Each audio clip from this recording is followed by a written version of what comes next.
Welcome to another episode of Whitetail Rendezvous, coming to you 6 days a week as we interview whitetail experts and hear their traditions and personal stories of the hunt.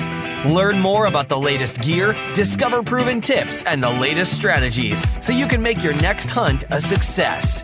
Now, here's your host, Bruce Hutchin.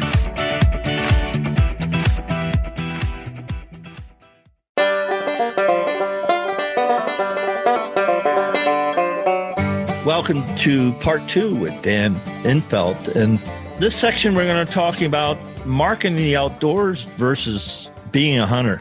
Dan Infalt and the Hunting Beast. Dan, welcome to the show. Hi, Bruce. Thanks for having me. Yeah, and a while back, you had a great article, and basically it was marking the outdoors versus being a hunter. What got you going on this topic? Right. I don't watch hunting TV. It's always kind of turned me off. But I was sitting around bored, and I flipped on some hunting shows, and it just something really turned me off.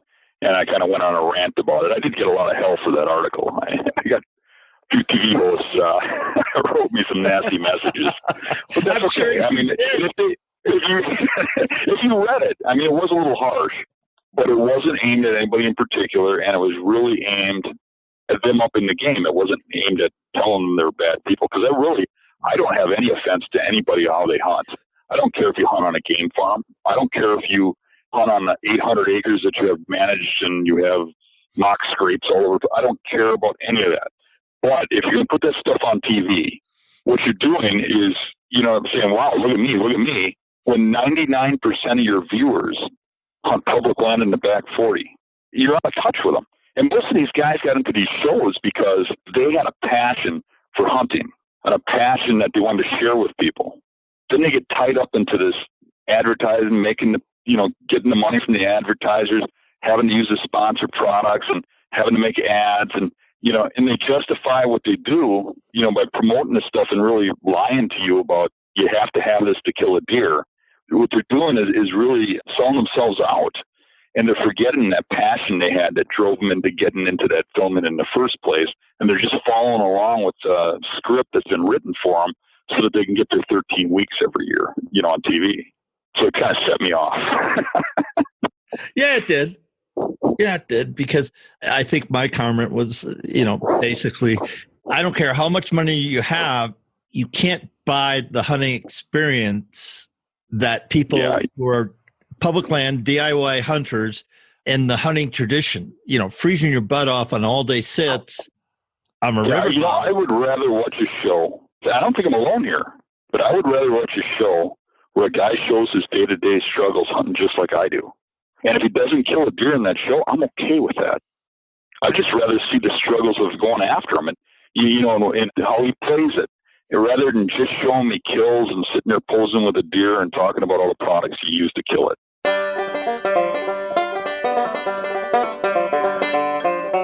Announcing the North American introduction to Gumley USA, the best European handmade rubber knee boot. They are now available to all whitetail hunters via GumleyUSA.com. What makes Gumley boots world class? 1, comfort, 2, durability, and 3, quality. Go to www.GumleyUSA.com and order your pair today. You'll get free shipping if you use promo code WR2019.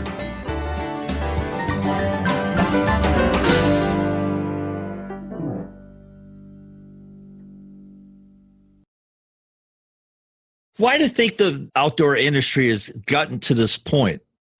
At some point in the past, somebody went overboard with trying to get sponsor money, and somewhere in the beginning there, and they started saying, well, I can say I got it because of this. I can say, but it's turned into that where that's what our sponsors expect. Where really it should just be a paid advertisement. Just play the ad, and then the hunter doesn't have to lie. He doesn't have to go push his crap on somebody.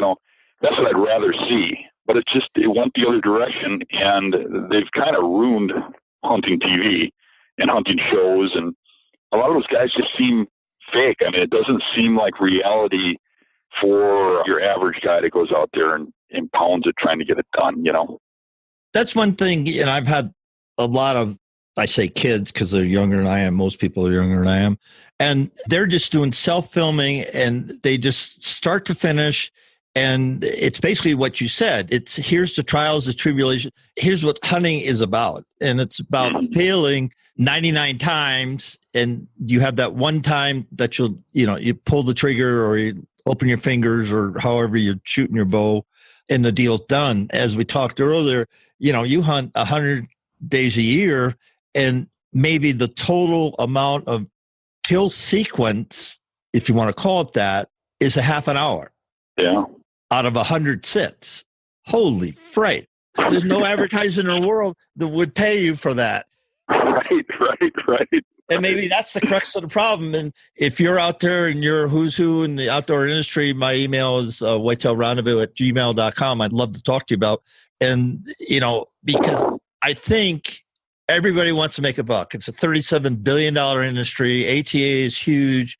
I get it. People have to make a living. A lot of people supported because, of all the companies that have come and been successful and all the camo companies and it's marketing. And I get it. It's no. What we need is a new hero to rise up. You're old enough, like I am, to remember some of the great hunters. Like the last episode, I think you brought up Billy Wenzel to me. Yeah. I mean, he was a great man back in his time. And I always think about Miles Keller because, I spent some days talking to him at shows. When I used to work with Lone Wolf, he used to come over to the booth and we'd sit down and talk before and after the shows. And I just love that guy. Back in those days in like the late 80s, early 90s, he was a guy that back when there wasn't all these big bucks, he would go to where he heard a rumor about a buck and hunt it down. There was a giant 8-pointer that was in Wisconsin. He went to that buck, shot it, killed it, and it was the state record for a long time in this state. And he came from out of state to do it. And that was a real hunter. I mean, there was a guy that went and hunted deer down. And you just don't see people like that are the mentors nowadays. The mentors are product salesmen. They're pushing crap on you. They're lying about things to get you to buy stuff. Instead of being honest and paving the way for young people, they're teaching them how to be connivers and to kind of tainting the industry. Yeah, all for the money because it's a money game. You must, at your age, you must remember some of those great, how things used to be back then. Like when the first videos came out from the Fitzgeralds out of Michigan. We all sat there with our jaws hanging out. They're actually shooting deer on video. Remember they used to, when they show something on TV, how they'd block the shot when people shoot the deer? I mean, the kids nowadays don't know what we're talking about, but they used to actually make a black screen when the shot would be taken because they would not show a kill on TV. So when videos came out from like Dan Fitzgerald and stuff like that, that old passing through video on VHS, we were all shocked at that stuff. I mean, but those guys were mentors back then. And I mean, he started into that sales stuff, but I think everybody kind of got pushed that way. But we've lost those old school hunters. I think a lot of these guys on these TV shows, they don't know the first thing about hunting. They're sitting over manicured food plots and stuff and tree stands with trail cameras with named deer. Today I'm going to hunt Freddie. I couldn't name a deer and go shoot it. I got nice bucks that come up in my yard. We got a big tom turkey that comes eats out of our bird feeder. I would never go out there and shoot it. It's just a different world for me. To see that stuff. I bet you those guys couldn't go out and take a look at a set of buck tracks and tell you it's a buck by the way it places its last foot. Which was, everybody knew that when I was a kid, how to look at the tracks and tell you if it was a buck or a doe. They don't know those basic skills anymore because they just get into this food plot trail camera sales game, and I would like to see more of an educational aspect. Yeah, it's just like you can tell a buck from a doe how they pee or where they pee, and I was thinking, go ahead. That whole buck thing, they got that, a buck has smaller hips in the back and a bigger chest, and a doe has a bigger rear end and a smaller chest. So the hind foot is outside on the doe, it's inside on buck. Right. One of those tracks. And just think of railroad tracks on a big buck. Yeah. And, it's just the Bnai brothers. The whole woodsmanship is just gone. Well, that's a lost art. And I was just going to say about my Uncle Henry, who lived on a farm in Rhode Island. And I watched him kill the first buck I ever saw a kill was 45-70. And the buck came on a ridge. He said, Bruce, you go get my 45-70. I carried out to him. Boom. And he killed it. He said, I've been looking for that sucker for over a month. But he had a favorite stump, and he went on that stump, and it was in the right place, and he knew how to get in and get out, and he would just sit there and very patient, and he got it. Or you take the Bnai brothers up in Maine, and they get on a track, and they stay on a track till they kill the deer or it got dark. And if it got dark, they go back.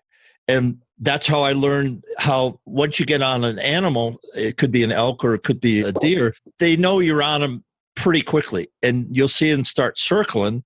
Or if you don't pressure them real hard, you can see and figure out where they're going to go bed because of the way they start to meander.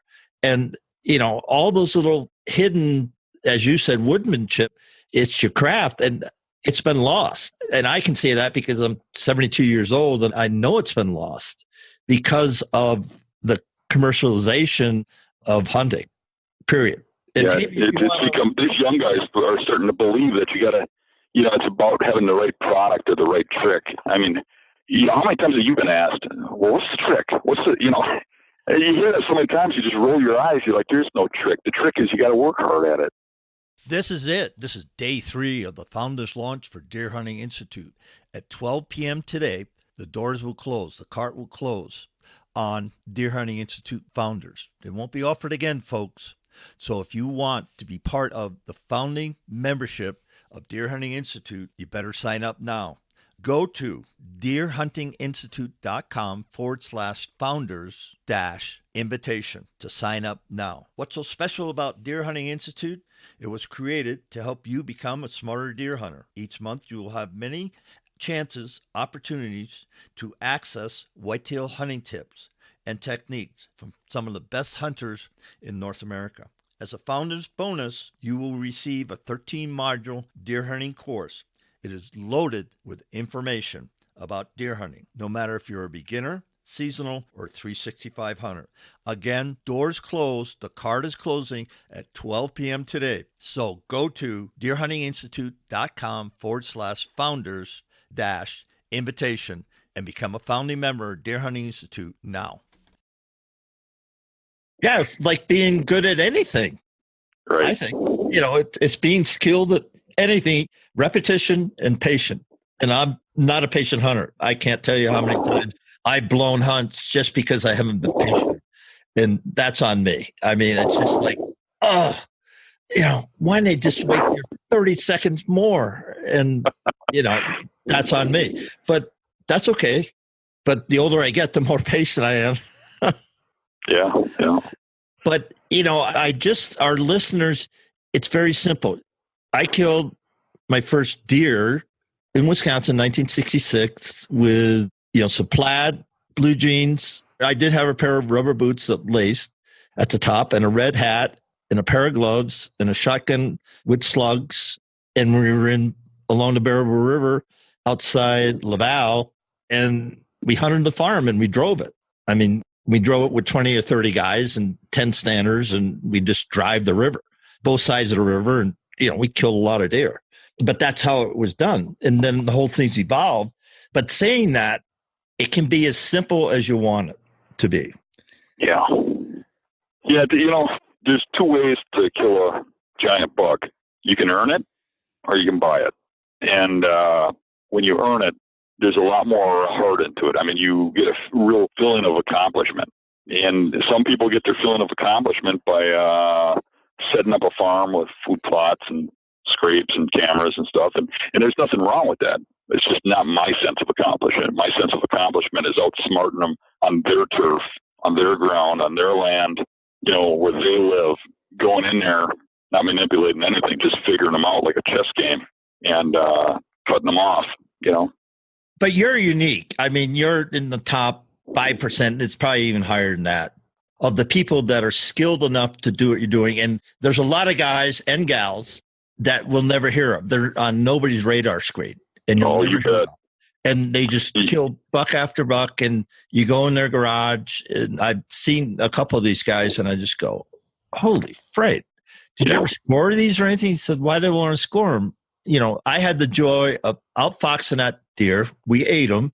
And yeah, I get the horns, and every once in a while they go, I wonder when your kids are going to come up so I can hunt them. And that's it. And they've been hunting the same 100, 200 acres. That's where they hunt. Yeah. You get some guys, you get down into, the South and stuff, Tennessee and stuff like that, or Alabama where you can kill a buck a day.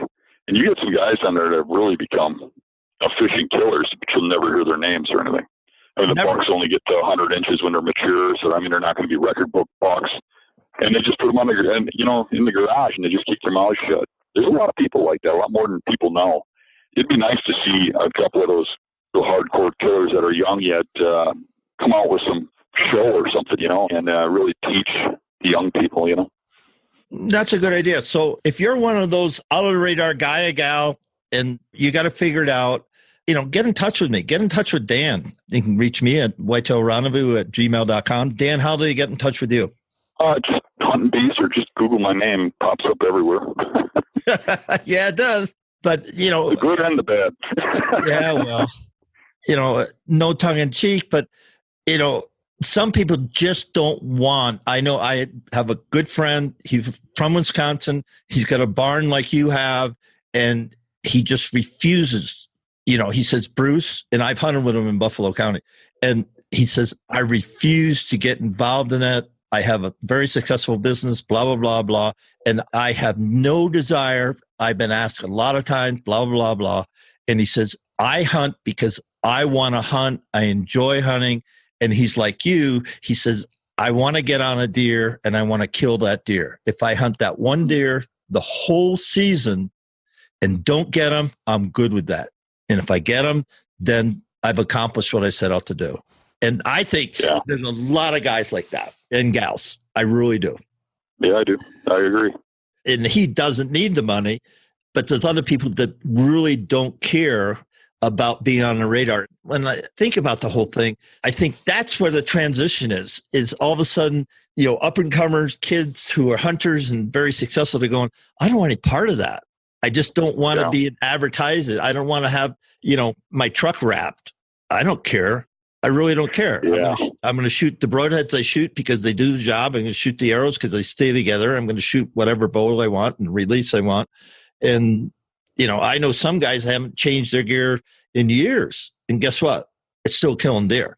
Yeah, I was killing deer back in the early 80s with bow I bought at a garage sale. I can remember being a full draw and the string popping off the cams while I'm aiming at a deer because I had such cheap stuff, but I got it done. I killed deer. And nowadays it's like you start talking to somebody about hunting and they start rattling off, I got this kind of bow and it costs this much. And I don't care what kind of bow you got. It's about hunting, it's about the pursuit. But people are turning it into products, and that's probably because they're being brainwashed of that when they turn on these TV shows. One thing I've heard, and correct me if I'm wrong, is, ATA, just not too many years ago, a guy was getting sponsored and he'd get $100,000 for his show. Then all of a sudden, 10 people are getting $10,000 for their content. And it's really changed. And that's why I think the YouTube channels and the Jen Subbins and Carbon TV, and I can't remember the name of the TV channel that basically without advertising. And then Nick Albanese out in New Jersey has something going on where you could send him the film, he edits it and produces it. Yeah. So there's so much content out there. I mean, tremendous. And just like the podcast industry, it's just exploding. YouTube's actually getting pretty good. It's a good replacement for TV. I mean, I really like what the Hunting Public's doing and a few of the other ones, Yeah. Because I think you can find, just real hunts. And here we are shivering in the ground blind or shivering in the tree stand. And I went 10 days in a row and I'm still shivering. Yeah, I got a show on YouTube. I got a pretty good one. It's a little rough, but I put a lot of those hunts together, show, how I set up and all that stuff. Yeah. Now, how would somebody find that? Just search my name on YouTube or Hunt and Beast on YouTube. Pop right up.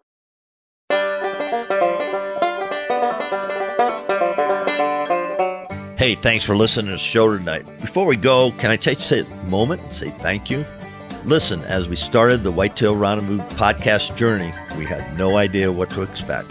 But after 4 years, we received a ton of feedback from our over 400,000 listeners and climbing to 500,000. Speaking of which, we are now closing in on over 600 featured guests. Thank you.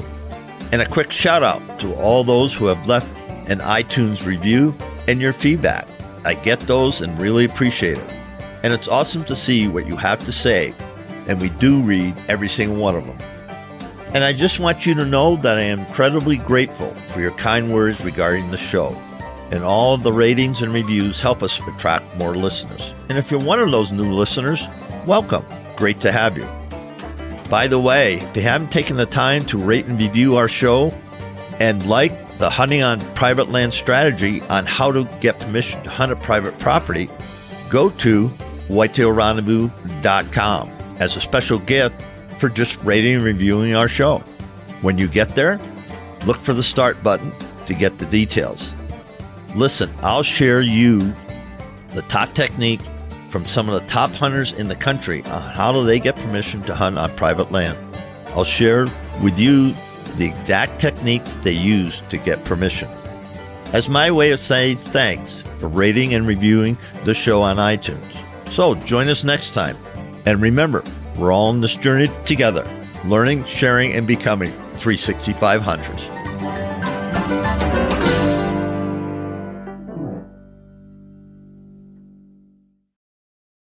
So, folks, we're not anti-materialism, but really start thinking about why you're hunting. And are you being intimidated is the wrong word, but make it simple. That's the biggest thing, I can say. Just make it simple. And really, I mean, a lot of these guys, there's so many people that are filming for something, whether it's YouTube or TV or whatever. It seems like because of how easy it is now, everybody's doing it.